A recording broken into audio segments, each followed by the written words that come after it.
ಜೈ ಬಾಬಾ ಸ್ವಾಮಿ.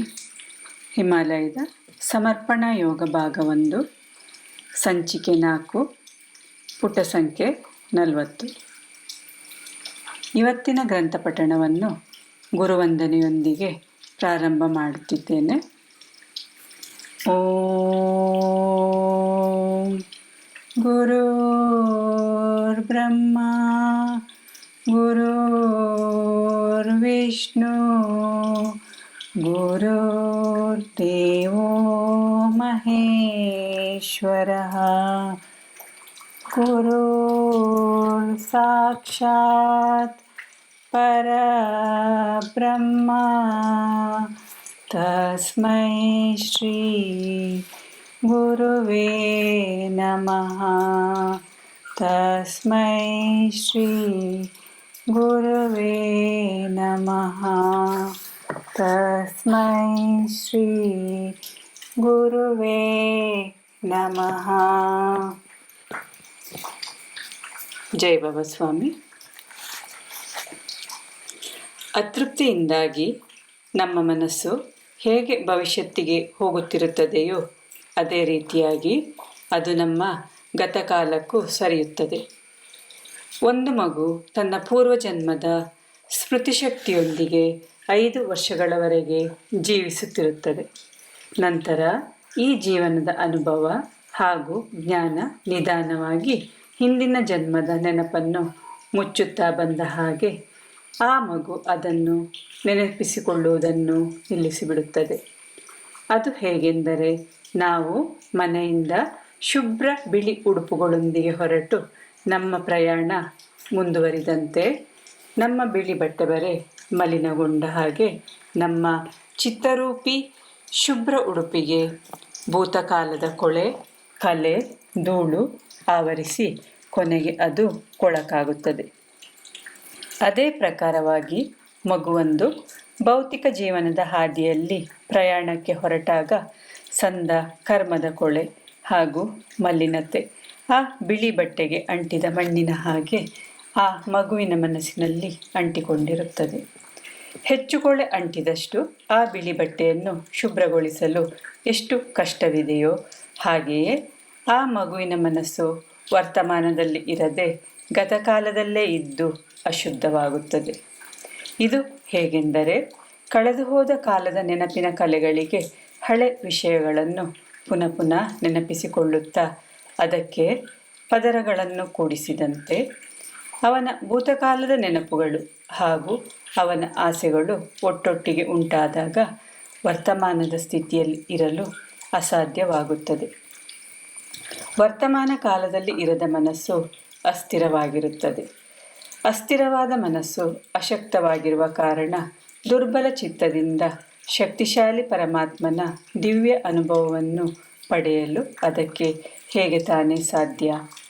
ಹಾಗಾಗಿ ಅಸ್ಥಿರ ಮನಸ್ಸಿನ ವ್ಯಕ್ತಿಗೆ ಪರಮಾತ್ಮನ ದಿವ್ಯ ಅನುಭವ ಪಡೆಯಲು ಯಾವತ್ತೂ ಸಾಧ್ಯವಾಗುವುದಿಲ್ಲ. ಅಷ್ಟರಲ್ಲಿ ಸೂರ್ಯೋದಯವಾಗಿದ್ದರಿಂದ ಗುರುಗಳು ಸೂರ್ಯದೇವನಿಗೆ ವಂದಿಸಿ ತಮ್ಮ ಮಾತನ್ನು ಮುಂದುವರಿಸಿದರು. ಮನುಷ್ಯನಿಗೆ ತನ್ನ ಕಳೆದು ಹೋದ ಅನುಭವಗಳನ್ನು ಮರೆಯಲು, ತನ್ನ ಆಕಾಂಕ್ಷೆಗಳನ್ನು ನಿಯಂತ್ರಿಸಲು ಸಾಧ್ಯವಾಗುವುದಿಲ್ಲ. ಇಲ್ಲಿಯ ತನಕ ಇದು ಯಾವ ಮನುಷ್ಯನಿಂದಲೂ ಸಾಧ್ಯವಾಗಿಲ್ಲ. ಮುಂದಿನ ಕಾಲದಲ್ಲೂ ಇದು ಸಾಧ್ಯವಾಗುವುದಿಲ್ಲವೇಕೆಂದರೆ ಮನುಷ್ಯನ ಚಿತ್ತಶಕ್ತಿಯು ಅವನಲ್ಲಿರುವ ಜೀವಶಕ್ತಿಗಿಂತಲೂ ಬಲಶಾಲಿಯಾಗಿದೆ. ಈ ಕಾರಣಕ್ಕಾಗಿಯೇ ಮಾನವನಿಗೆ ತನ್ನ ಚಿತ್ತಶಕ್ತಿಯನ್ನು ತನ್ನ ಪ್ರಾಣಶಕ್ತಿಯ ಮೂಲಕ ಹತೋಟಿಯಲ್ಲಿಟ್ಟುಕೊಳ್ಳಲು ಆಗುತ್ತಿಲ್ಲ. ಆದ್ದರಿಂದ ಮಾನವ ತನ್ನ ಚಿತ್ತಶಕ್ತಿಯನ್ನು ಹಿಡಿತದಲ್ಲಿ ಇಟ್ಟುಕೊಳ್ಳಲು ಜೀವಶಕ್ತಿಯನ್ನು ಹೆಚ್ಚಿಸಿಕೊಳ್ಳಬೇಕು. ಈ ಜೀವಶಕ್ತಿ ಅಥವಾ ಪ್ರಾಣಶಕ್ತಿಯನ್ನು ಹೆಚ್ಚಿಸಿಕೊಳ್ಳಲು ಜೀವಶಕ್ತಿಗಳ ಸಾಮೂಹಿಕತೆ ಬೇಕು. ಈ ಜೀವಶಕ್ತಿಗಳ ಸಾಮೂಹಿಕತೆ ಸದ್ಗುರುವಿನ ಸಾನ್ನಿಧ್ಯದಲ್ಲಿರುತ್ತದೆ. ಸದ್ಗುರುವಿನಲ್ಲಿ ಲಕ್ಷಾಂತರ ಆತ್ಮಗಳು ಕೂಡಿಕೊಂಡಿರುತ್ತವೆ. ಈ ಲಕ್ಷಾಂತರ ಆತ್ಮಗಳು ಜನ್ಮ ಜನ್ಮಾಂತರಗಳಿಂದ ಸದ್ಗುರುವಿನೊಂದಿಗೆ ಜೋಡಣೆಯಲ್ಲಿರುತ್ತವೆ. ಸದ್ಗುರುವು ಈ ಕೋಟ್ಯಂತರ ಆತ್ಮಗಳನ್ನು ಪೋಷಿಸುವವನಾಗಿರುವುದರಿಂದಲೇ ಅವನಲ್ಲಿ ಈ ಕೋಟ್ಯಂತರ ಆತ್ಮಗಳ ಸಮ್ಮಿಲನವಾಗಿರುತ್ತದೆ. ನಾವು ಕೂಡ ಸದ್ಗುರುವಿನ ಮಾಧ್ಯಮದ ಮೂಲಕ ಲಕ್ಷಾಂತರ ಆತ್ಮಗಳೊಂದಿಗೆ ಸಂಯೋಜಿಸಿಕೊಳ್ಳಬಹುದು. ಉಚ್ಚ ಸ್ತರದಲ್ಲಿ ಸಂಯೋಜನೆಗೊಂಡ ಸಾಮೂಹಿಕ ಆತ್ಮಗಳೊಂದಿಗೆ ನಮ್ಮನ್ನು ಜೋಡಿಸಿಕೊಳ್ಳಲು ಇದು ಮಾರ್ಗವಾಗಿದೆ. ಈ ಉನ್ನತ ಸ್ಥಿತಿಯ ಆತ್ಮಗಳ ಸಾಮೂಹಿಕತೆ ಸದ್ಗುರುವಿನ ಚರಣಗಳಲ್ಲಿ ಇರುತ್ತವೆ. ಹಾಗಾಗಿ ಆಧ್ಯಾತ್ಮಿಕ ಪ್ರಗತಿಯಲ್ಲಿ ಸದ್ಗುರುವಿನ ಚರಣಗಳಿಗೆ ಅಷ್ಟು ಮಹತ್ವವಿದೆ. ಗುರುವಿನ ಪಾದಗಳಿಗೆ ವಿಧೇಯತೆಯಿಂದ ಬಾಗಿ ನಮಸ್ಕರಿಸಿದಷ್ಟು ನಮ್ಮ ಜ್ಞಾನಾರ್ಜನೆಯ ಶಕ್ತಿಯು ಹೆಚ್ಚಾಗುತ್ತದೆ.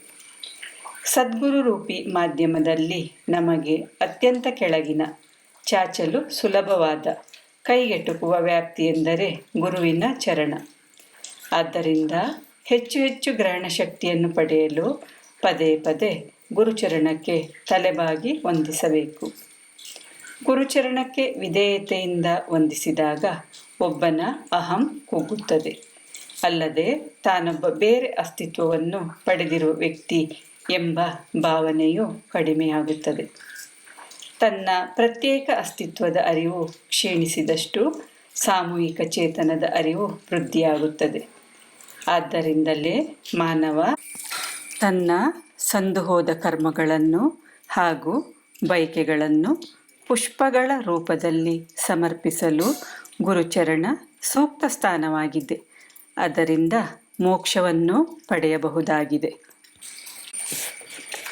ಗುರುಗಳು ಈ ರೀತಿಯಾಗಿ ವಿವರಿಸಿದಾಗ ನಾನು ನನ್ನ ಮನದಾಳಕ್ಕೆ ಹೋಗಿ ನನ್ನ ಭೂತಕಾಲಕ್ಕೆ ಸಂಬಂಧಿಸಿದ್ದೆಲ್ಲವನ್ನು ಹಾಗೂ ಬಯಕೆಗಳೆಲ್ಲವನ್ನು ಪುಷ್ಪಗಳ ರೂಪದಲ್ಲಿ ಅವರ ಗುರುಚರಣಕ್ಕೆ ಸಮರ್ಪಿಸಿಬಿಟ್ಟೆ.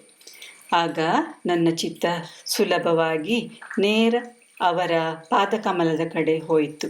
ನನ್ನ ಕಣ್ಣುಗಳು ಅದರಷ್ಟಕ್ಕೆ ಮುಚ್ಚಿಕೊಂಡು ಬಿಟ್ಟವು. ನನ್ನ ಮನದೊಳಗಿನ ದೇಗುಲದಲ್ಲಿ ಗುರುಚರಣವನ್ನು ತುಂಬಿಕೊಂಡೆ. ನಾನು ಕಣ್ಣು ಬಿಟ್ಟಾಗ ಗುರುಗಳು ಮುಗುಳು ನಗುತ್ತಿದ್ದರು. ಒಂದು ಮುಂಜಾನೆ ಯಾವುದೋ ವಿಚಿತ್ರ ಶಬ್ದ ಕೇಳಿಸಿದಂತಾಗಿ ಥಟ್ಟನೆ ಎಚ್ಚರಗೊಂಡೆ. ಹೊರಗಡೆ ಇನ್ನೂ ಕತ್ತಲಿತ್ತು.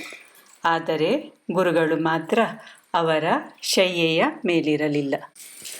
ಗುಹೆಯ ಒಳಗೆ ಬೆಟ್ಟದ ಭಾಗಕ್ಕೆ ಸರಿದುಕೊಂಡಂತಹ ಸ್ಥಿತಿಯಲ್ಲಿರುವ ಒಂದು ದೊಡ್ಡ ಕಲ್ಲಿನ ಹಾಸಿಗೆ ಇತ್ತು. ಅದರ ಒಂದು ಪಾರ್ಶ್ವ ಸ್ವಲ್ಪ ಎತ್ತರವಿತ್ತು. ಗುರುಗಳ ಶಿರಸ್ಸಿಗೆ ವಿಶ್ರಾಂತಿ ಕೊಡುವುದಕ್ಕಾಗಿಯೇ ಪ್ರಕೃತಿ ಅದನ್ನು ಆ ಆಕಾರದಲ್ಲಿ ಮಾಡಿಟ್ಟಂತೆ ಕಾಣುತ್ತಿತ್ತು. ಉದ್ದನೆಯ ಹುಲ್ಲು ಅದರ ಮೇಲೆ ಚಾಚಿಕೊಂಡಿದ್ದವು. ಗುರುಗಳು ಅದರ ಮೇಲೆ ಮಲಗುತ್ತಿದ್ದರು. ಯಾಕೆಂದು ಗೊತ್ತಿಲ್ಲ. ಗುರುಗಳು ಅದರ ಮೇಲೆ ಮಲಗಿದಾಗಲೆಲ್ಲ ನಾನು ಅವರ ಕಾಲುಗಳನ್ನು ಒತ್ತುತ್ತಾ ನೀವುತ್ತಾ ಆನಂದ ಪಡುತ್ತಿದ್ದೆ. ನಾನು ಅವರ ಕಾಲುಗಳನ್ನು ನಯವಾಗಿ ಒತ್ತಬೇಕೆಂಬ ಮಹದಾಸೆಯಿಂದ ಅವರು ಆ ಕಲ್ಲು ಹಾಸಿಗೆ ಮೇಲೆ ಮಲಗುವುದನ್ನೇ ಕಾಯುತ್ತಿದ್ದೆ. ರಾತ್ರಿಯಾಗುತ್ತಿದ್ದಂತೆ ನಾನು ಅವರ ಹಿಂದು ಮುಂದು ಸುಳಿದಾಡುತ್ತಿದ್ದೆ. ಅವರು ಎಷ್ಟು ಹೊತ್ತಿಗೆ ಮಲಗುತ್ತಾರೆ, ನಾನು ಯಾವಾಗ ಅವರ ಕಾಲುಗಳನ್ನು ಒತ್ತಲಿ ಎಂದು ಆಲೋಚಿಸುತ್ತಿದ್ದೆ.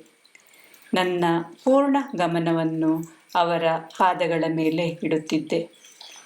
ಅವರ ಶರೀರವನ್ನು ಬಿಟ್ಟು ದೂರವಿರಲು ನನಗೆ ಆಗುತ್ತಿರಲಿಲ್ಲ. ಅವರ ಪಾದಗಳು ನನ್ನ ಅಂಗೈಗೆ ಸ್ಪರ್ಶವಾದಾಗ ಒಂದು ರೀತಿಯ ಸ್ಥಿರತೆ ಹಾಗೂ ಸಮಾಧಾನದ ಸ್ಥಿತಿ ಉಂಟಾಗುತ್ತಿತ್ತು.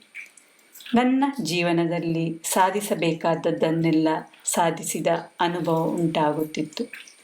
ಎಲ್ಲವೂ ಪ್ರಾಪ್ತವಾದಂತಾಗುತ್ತಿತ್ತು. ಅದೇ ಸ್ಥಿತಿಯಲ್ಲಿ ನನ್ನ ಬದುಕು ಕೊನೆಗೊಳ್ಳಲಿ ಎಂದು ಮನಸ್ಸು ಹೇಳುತ್ತಿತ್ತು. ನನ್ನ ಇಡೀ ಜೀವನವೇ ಸಾರ್ಥಕವಾದಂತಹ ಅನುಭವ ಉಂಟಾಗುತ್ತಿತ್ತು. ಗುರುಗಳು ಶಯನದಲ್ಲಿರದ ಕಾರಣ ಬೆಳಕು ಹರಿದ ಮೇಲಷ್ಟೇ ನಾನು ಗುಹೆಯಿಂದ ಆಚೆ ಬಂದು ನೋಡಿದೆ. ಏನೂ ಕಾಣಲಿಲ್ಲ. ಆದರೆ ಆನೆಗಳ ಹಿಂಡೊಂದು ನೀರು ಕುಡಿಯಲು ಆ ಹೊಳೆಗೆ ಬಂದಿದೆ ಎಂದು ಅದರ ಸದ್ದಿನಿಂದ ತಿಳಿಯಿತು. ಅವುಗಳು ಪರಸ್ಪರ ಆಟವಾಡುವಾಗ ಅವುಗಳ ಕೂಗು ಕೇಳುತ್ತಿತ್ತು. ಬೆಳಕು ಪ್ರಕಾಶಮಾನವಾಗುತ್ತಿದ್ದ ಹಾಗೆ ಅವುಗಳ ಮರಿಗಳು ಅವುಗಳೊಂದಿಗಿರುವುದು ಗೋಚರಿಸಿತು. ಇದ್ದಕ್ಕಿದ್ದ ಹಾಗೆ ಆನೆ ಮರಿಯೊಂದು ಹೊಳೆಯ ದಡದಿಂದ ಕಾಲು ಜಾರಿ ನೀರಿಗೆ ಬಿದ್ದು ಬಿಟ್ಟಿತು.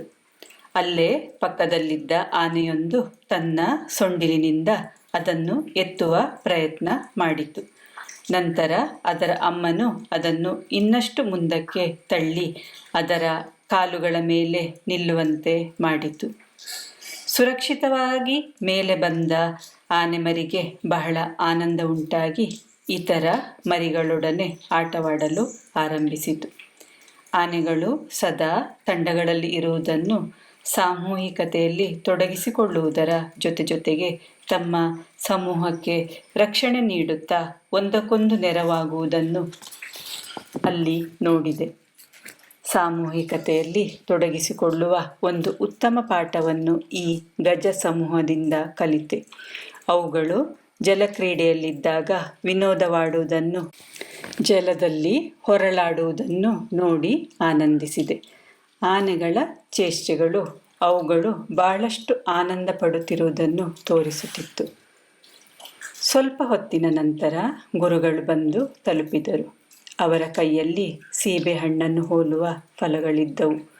ಅವುಗಳು ಸ್ಕ್ವಾಷ್ ಎಂದು ಕರೆಯಲ್ಪಡುವ ತಿನ್ನಲು ಯೋಗ್ಯವಾದ ಹಣ್ಣುಗಳು ಎಂದರು. ನನಗೆ ಅಂತಹ 2 ಫಲಗಳನ್ನು ತಿನ್ನಲು ಕೊಟ್ಟರು. ಆದರೆ ಒಂದನ್ನು ತಿಂದೊಡನೆಯೇ ನನಗೆ ತೃಪ್ತಿಯಾಯಿತು. ಇಂತಹ ಫಲಗಳನ್ನು ಅಲ್ಲಿಯೇ ಆಸುಪಾಸುಗಳಲ್ಲಿ ಕಾಣಬಹುದಾಗಿತ್ತು. ಆದರೆ ಅವುಗಳು ತಿನ್ನಬಹುದಾದ ಹಣ್ಣುಗಳೆಂಬುದು ಆಗ ಮಾತ್ರವಷ್ಟೇ ತಿಳಿಯಿತು. ಅದರಲ್ಲಿ ಸೀಬೆಕಾಯಿಯ ಸ್ವಾದವಿತ್ತು. ಅದು ಸುಲಭವಾಗಿ ಸಿಗುವ ಹಣ್ಣಾಗಿತ್ತು. ಅಲ್ಲಲ್ಲಿ ಕಾಡುಬಾಳೆ ಮರಗಳು ಬಹಳಷ್ಟು ಇದ್ದವು. ಕಾಡುಬಾಳೆ ಹಣ್ಣುಗಳು ದಪ್ಪವಾಗಿ ದೊಡ್ಡ ಆಕಾರದಲ್ಲಿ ಇದ್ದು, ಆ ಹಣ್ಣುಗಳ ಮಧ್ಯದಲ್ಲಿ ಕಪ್ಪು ಬೀಜಗಳನ್ನು ನೋಡಬಹುದಿತ್ತು. ಅವು ಸಾಮಾನ್ಯವಾದ ಊರಿನ ಬಾಳೆಹಣ್ಣುಗಳಷ್ಟು ಸಿಹಿ ಇರಲಿಲ್ಲ. ತಿನ್ನುವಾಗ ಗಂಟಲಿನಲ್ಲಿ ತುಸು ಪ್ರಖರವಾದ ಸ್ವಾದವನ್ನು ನೀಡುವ ಹಣ್ಣುಗಳಾಗಿದ್ದವು. ಈ ಸ್ಥಳದಲ್ಲಿ ಯಾವೊಬ್ಬ ಮನುಷ್ಯನೂ ಇರಲಿಲ್ಲ. ಅದು ನಿರ್ಜನ ಪ್ರದೇಶವಾಗಿತ್ತು. ಆದರೆ ಪ್ರಾಣಿ ಪಕ್ಷಿಗಳು ಹೇರಳವಾಗಿದ್ದವು. ಗುರುಗಳು ಗುಹೆಯ ಹೊರಗೆ ನೀರು ಬೀಳುವಲ್ಲಿ ಬಂದು ಕುಳಿತರು. ಪುನಃ ಅವರ ಮಾತನ್ನು ಮುಂದುವರಿಸುತ್ತಾ ಹೀಗೆ ಆರಂಭಿಸಿದರು. ಯಾವುದೇ ವ್ಯಕ್ತಿಗೆ ತನ್ನ ಚಿತ್ತಶಕ್ತಿಯನ್ನು ತನ್ನದೇ ಆದ ಜೀವನ ಶಕ್ತಿಯಿಂದ ಸ್ಥಿಮಿತದಲ್ಲಿಟ್ಟುಕೊಳ್ಳಲು ಸಾಧ್ಯವಿಲ್ಲ. ಚಿತ್ತಶಕ್ತಿಯು ಜೀವನ ಶಕ್ತಿಗಿಂತ ಎಷ್ಟೋ ಪಟ್ಟು ಅಧಿಕ ಪ್ರಭಾವಶಾಲಿಯಾಗಿದೆ. ಹಾಗಾಗಿ ಮಾನವನಿಗೆ ಸಾಮೂಹಿಕ ಜೀವನ ಶಕ್ತಿಯ ಅವಶ್ಯಕತೆ ಇದೆ. ಒಮ್ಮೆ ಮಾನವನ ಚಿತ್ತ ಶುದ್ಧ ಹಾಗೂ ಪವಿತ್ರಗೊಂಡರೆ ಅದು ನಿಧಾನವಾಗಿ ಪರಿಣಾಮಕಾರಿಯಾಗಿಯೂ ಬಲಶಾಲಿಯಾಗಿಯೂ ಆಗಿ ಪರಿವರ್ತಿತಗೊಳ್ಳುತ್ತದೆ. ಇಂತಹ ಒಂದು ಪ್ರಭಾವಶಾಲಿ ಚಿತ್ತ ಪರಮಾತ್ಮನ ಚೈತನ್ಯದ ಮಾಧ್ಯಮವಾಗಿ ಬಿಡುತ್ತದೆ. ಅಂತೆಯೇ ಪ್ರಬಲವಾದ ಚಿತ್ತವುಳ್ಳ ವ್ಯಕ್ತಿಯು ಸಮಾಜಕ್ಕೂ ಕಲ್ಯಾಣಕಾರಿಯಾಗಿರುತ್ತಾನೆ. ಇಂತಹ ಅತ್ಯಂತ ಪ್ರಬಲವಾದ ಚಿತ್ತವುಳ್ಳ ವ್ಯಕ್ತಿಗಳು ಒಂದು ಅಸಾಧಾರಣ ಸ್ಥಿತಿಯನ್ನು ಪಡೆಯುತ್ತಾರೆ. ಈ ವಿಶಿಷ್ಟ ಸ್ಥಿತಿಯನ್ನು ಪಡೆಯುವ ಫಲದಿಂದಾಗಿ ಆ ವ್ಯಕ್ತಿ ಶುದ್ಧ ಚಿತ್ತದಿಂದ ಪ್ರಾರ್ಥಿಸಿದರೆ ಪರಮಾತ್ಮನು ಅವನ ಪ್ರಾರ್ಥನೆಗೆ ಉತ್ತರಿಸಿ ಅವನ ಪ್ರಾರ್ಥನೆಯನ್ನು ನೆರವೇರಿಸುತ್ತಾನೆ. ಅಂತಹ ವ್ಯಕ್ತಿಗಳಿಗೆ ಪರಮಾತ್ಮನ ಮೇಲೆ ಪೂರ್ಣ ವಿಶ್ವಾಸವಿರುತ್ತದೆ. ಈ ಪೂರ್ಣ ನಂಬಿಕೆ ಹಾಗೂ ಶ್ರದ್ಧೆಯಿಂದಾಗಿ ಆ ವ್ಯಕ್ತಿಯು ಸಕಾರಾತ್ಮಕವಾದ ಪ್ರಯೋಜನಕಾರಿ ಬಲದಿಂದ ಕೂಡಿರುತ್ತಾನೆ. ಇಂತಹ ವ್ಯಕ್ತಿಗೆ ಪರಮಾತ್ಮನ ನಿಜ ಸ್ವರೂಪ ತಿಳಿದಿರುತ್ತದೆ. ಆದ್ದರಿಂದಲೇ ಅವನು ಪೂರ್ಣ ಶ್ರದ್ಧೆ ಹಾಗೂ ನಂಬಿಕೆಯಿಂದ ಪರಮಾತ್ಮನನ್ನು ಪ್ರಾರ್ಥಿಸುತ್ತಾನೆ. ಪರಮಾತ್ಮನ ಮೇಲೆ ಸಂಪೂರ್ಣ ರೂಪದ ವಿಶ್ವಾಸವನ್ನು ಇಡುವ ಮುನ್ನ ಅವನ ಸತ್ಯ ಸ್ವರೂಪವನ್ನು ತಿಳಿಯುವುದು ತೀರಾ ಅವಶ್ಯಕ. ಉದ್ದೇಶಿತ ಗುರಿ ತಿಳಿಯದೇ ಇದ್ದಾಗ ಹೋಗುವ ದಾರಿ ಹುಡುಕುವುದು ಹೆಚ್ಚು ಕಠಿಣ. ಪರಮಾತ್ಮನ ರೂಪವನ್ನು ಎಲ್ಲಿ ಕಾಣಬಹುದೆಂಬ ಅರಿವಿಲ್ಲದಿದ್ದರೆ ಯಾರನ್ನು ಪ್ರಾರ್ಥಿಸುವುದು, ಯಾವ ದಿಕ್ಕಿನಲ್ಲಿ ಪ್ರಾರ್ಥಿಸುವುದು, ಇದು ಸ್ಪಷ್ಟವಾಗುವವರೆಗೆ ಒಬ್ಬನ ಪ್ರಾರ್ಥನೆ ಸ್ಪಷ್ಟವಾಗುವುದಿಲ್ಲ. ಆಗ ಪೂರ್ಣ ಶ್ರದ್ಧೆ ಉಂಟಾಗಲು ಸಾಧ್ಯವಿಲ್ಲ. ಎಲ್ಲಿಯ ತನಕ ಪೂರ್ಣ ಶ್ರದ್ಧೆ ಉಂಟಾಗುವುದಿಲ್ಲವೋ ಅಲ್ಲಿಯವರೆಗೆ ಪ್ರಾರ್ಥನೆಯು ಹೃದಯದ ಅಂತರಾಳದಿಂದ ಬರುವುದಿಲ್ಲ. ಪ್ರಾರ್ಥನೆ ಹೃದಯಸ್ಪರ್ಶಿ ಪ್ರಾರ್ಥನೆಯಾಗದಿದ್ದಾಗ ಆ ಪ್ರಾರ್ಥನೆಗೆ ಅನುಗ್ರಹ ಸಿಗುವುದಾದರೂ ಹೇಗೆ? ಪ್ರಾರ್ಥನೆಯಲ್ಲಿ ನಮ್ಮ ಹೃದಯ ಪ್ರಮುಖ ಪಾತ್ರವನ್ನು ವಹಿಸುತ್ತದೆ. ಹೃದಯದ ಭಾವಪೂರ್ಣ ಭಾವನೆಗಳೇ ನಮ್ಮ ಪ್ರಾರ್ಥನೆಯ ಶಕ್ತಿ. ಈ ಶಕ್ತಿಯು ನಾವು ಪರಮಾತ್ಮನಿಗೆ ತೋರಿಸುವ ಅಪಾರ ಭಕ್ತಿಯಿಂದ ರೂಪುಗೊಳ್ಳುತ್ತದೆ. ಜೈ ಬಾಬಾ ಸ್ವಾಮಿ. ಇವತ್ತಿನ ಗ್ರಂಥ ಪಠಣವನ್ನು ಮುಕ್ತಾಯಗೊಳಿಸುತ್ತಿದ್ದೇನೆ. ಈಗ ಶಾಂತಿ ಪಾಠ. ಓಂ ದ್ಯೋ ಶಾಂತಿ ಅಂತರಿಕ್ಷಗಂ ಶಾಂತಿ ಪೃಥ್ವೀ ಶಾಂತಿ ಆಪಃ ಶಾಂತಿ ಔಷಧಯಃ ಶಾಂತಿ ವನಸ್ಪತಯಃ ಶಾಂತಿ ವಿಶ್ವೇ ದೇವಾಃ ಶಾಂತಿ ಬ್ರಹ್ಮ ಶಾಂತಿ ಸರ್ವಗಂ ಶಾಂತಿ ಶಾಂತಿರೇವ ಶಾಂತಿ ಸಾಮಾ ಶಾಂತಿರೇಧಿ. ಓಂ ಶಾಂತಿ ಶಾಂತಿ ಶಾಂತಿ. ಸರ್ವರಿಷ್ಟ ಸುಶಾಂತಿರ್ಭವತು. ಜೈ ಬಾಬಾ ಸ್ವಾಮಿ.